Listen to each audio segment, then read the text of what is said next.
12 મહિને બાવો બોલ્યો એમાંય કે દુકાળ પડેગા। આ કહેવત તમે સાંભળી છે? ના સાંભળી હોય તો કહી દઉં કે આવી ગઈ ગુજરાતીમાં કહેવત છે અને આ કહેવતને જોડતી એક ખૂબ જ નજીકની ઘટના સામે આવી છે અને આ ઘટના જોડાયેલી છે નાયબ મુખ્યમંત્રી હર્ષ સંઘવી સાથે। છેલ્લા 6 મહિનાથી ખેડૂતો પોતાના ખેતરમાં વિરોધ કરી રહ્યા છે। એ ખેતરનો વિરોધ ગાંધીનગર પહોંચવાનો હતો, પરંતુ અમુક કારણોસર એ વિરોધ અમદાવાદ સુધી સમેટાઈ ગયો। મોરબીથી છેક ટ્રેક્ટર રેલી લઈને આવ્યા હતા ખેડૂતો, આખા ગુજરાતના ખેડૂતો આવ્યા હતા। ત્યાં સુધી કટ શા માટે આવ્યા હતા? તો એટલે આવ્યા હતા કારણ કે ગાંધીનગરમાં જે બેઠેલા નેતાઓ છે, જે મંત્રીઓ છે, તે સાંભળે ખેડૂતોની સમસ્યા શું છે। જો કે હવે આ ખેડૂતોની સમસ્યા સંભળાય કે નહીં સંભળાય એ ખબર નહીં, પરંતુ ખેડૂતોને લઈને હર્ષ સંઘવીનું એક નિવેદન સામે આવ્યું છે અને તેને લઈને વિગતે ચર્ચા કરવી છે। નમસ્કાર, તમે જોઈ રહ્યા છો ચક્રવાત ન્યૂઝ, હું આપની સાથે હેમલ।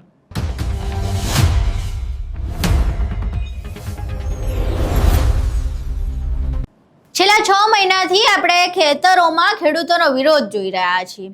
ખેડૂતની પોતાની માલિકીની જમીનમાં તેની મંજૂરી વગર ખાનગી વીજ કંપનીઓ વીજ પોલ નાખે, યોગ્ય વળતર ન આપે અને જ્યારે ખેડૂતો તેનો વિરોધ કરે તો પોલીસને હાથો બનાવીને તેમના ઉપર અત્યાચાર ગુજારવામાં આવે।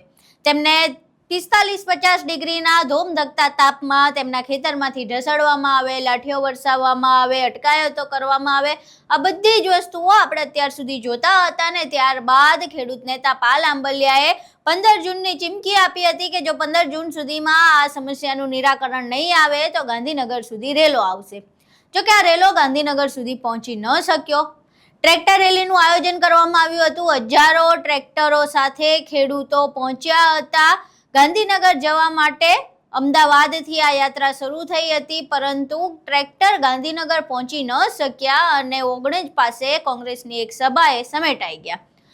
ટ્રેક્ટરો શા માટે પહોંચવાના હતા? તો ગાંધીનગરમાં જે બેઠેલા નેતાઓ છે, જે મંત્રીઓ છે, જેમના કાન સુધી ખેડૂતોની સમસ્યા નથી પહોંચતી, તો એમના કાનમાં જઈને બૂમ પાડવાની હતી કે અમને આ સમસ્યા છે અને તેનું નિરાકરણ આવવું જોઈએ। જોકે ગાંધીનગર સુધી તો ખેડૂતો ન પહોંચી શક્યા, પરંતુ ક્યાંક ને ક્યાંક તેમની વાત જરૂર ગાંધીનગર પહોંચી ગઈ લાગે છે। એટલે ના છૂટકે નાયબ મુખ્યમંત્રી અને ગૃહ રાજ્યમંત્રી એવા હર્ષ સંઘવીએ ખેડૂતો વિશે વાત કરવી પડી છે।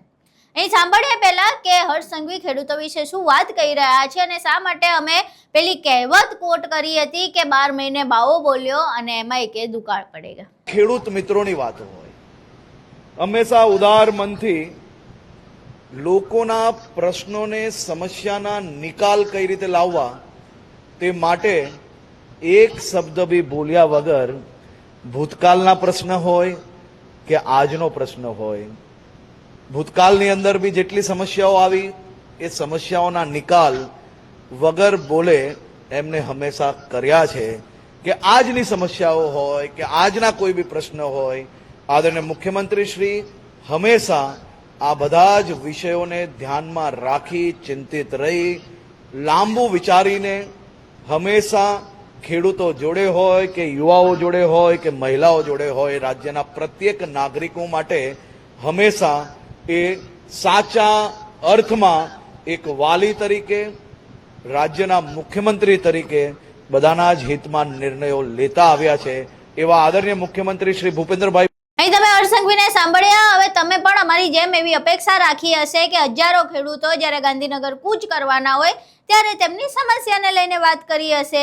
નાયબ મુખ્યમંત્રી છે, મુખ્યમંત્રીની અવેજીમાં એમણે મુખ્યમંત્રી તરીકે કામ કરવાનું હોય એટલે એવું હતું કે આ ખેડૂતોની સમસ્યા છે। હજારો ખેડૂતો જ્યારે તાપમાં તપીને ગાંધીનગર કૂચ કરતા હોય તો ક્યાંક એમની સમસ્યા સંભળાઈ હશે, ન્યૂઝમાં જોયું હશે, સમાચારોમાં જોયું હશે, સોશિયલ મીડિયા પર જોયું હશે। આ બધેથી જોઈને કદાચ એમને ખ્યાલ આવ્યો હશે કે ખેડૂતો પરેશાન છે અને એમની સમસ્યાનું નિરાકરણ લાવે।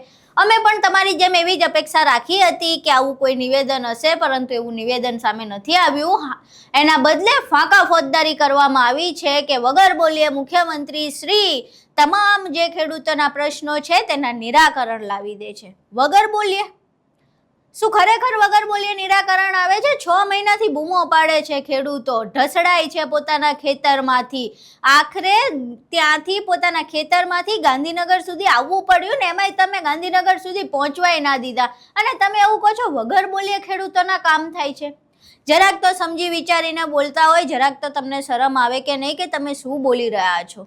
ખેડૂતો ખાનગી વીજ કંપનીઓના ત્રાસથી કંટાળી ગઈ છે. આટલા ધોમધકતા તાપમાં 2 દાડાથી ટ્રેક્ટર ચલાવીને ગાંધીનગર પહોંચવાની હતી ને, ગાંધીનગરની તમે મંજૂરી ન આપી. તમે એટલા વીઆઈપી કલ્ચરમાં જીવો છો કે તમને કદાચ આ ખેડૂતોની બીક લાગી હશે અને એટલે તમે ગાંધીનગરની મંજૂરી ના આપીને ઓગણા જે આ આખી ટ્રેક્ટર રેલી સમેટાઈ દેવડાઈ.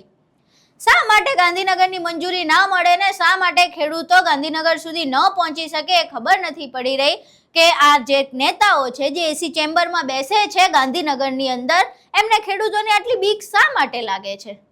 ખેતરમાં જ્યારે વિરોધ કરતા હતા ત્યારે ન સાંભળ્યું ને જ્યારે જમીન પર આવ્યા, ગાંધીનગર કૂચ કરી ત્યારે તમે ન સાંભળ્યું અને તમે એવું કહો છો કે વગર બોલીએ કામ થાય છે.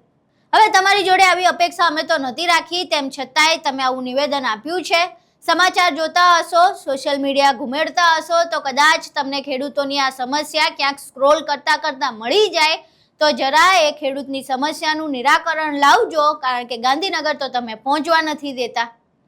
આખો વિડીયો તમે જોયો, હર્ષસંઘવીનું એ નિવેદન સાંભળ્યું. હવે હર્ષસંઘવીના નિવેદન બાદ તમને શું લાગે છે? શું એ કહેવત હર્ષસંઘવી પર ફિટ બેસે છે અને હર્ષસંઘવીનું આ નિવેદન તમને કેટલું યોગ્ય લાગે છે? તમારા મંતવ્યો અમને કોમેન્ટ બોક્સમાં જરૂર જણાવજો. વિડીયો પસંદ આવ્યો હોય તો વિડીયોને લાઇક કરજો, શેર કરજો અને અમારી ચેનલને સબસ્ક્રાઇબ કરવાનું ભૂલશો નહીં. નમસ્કાર.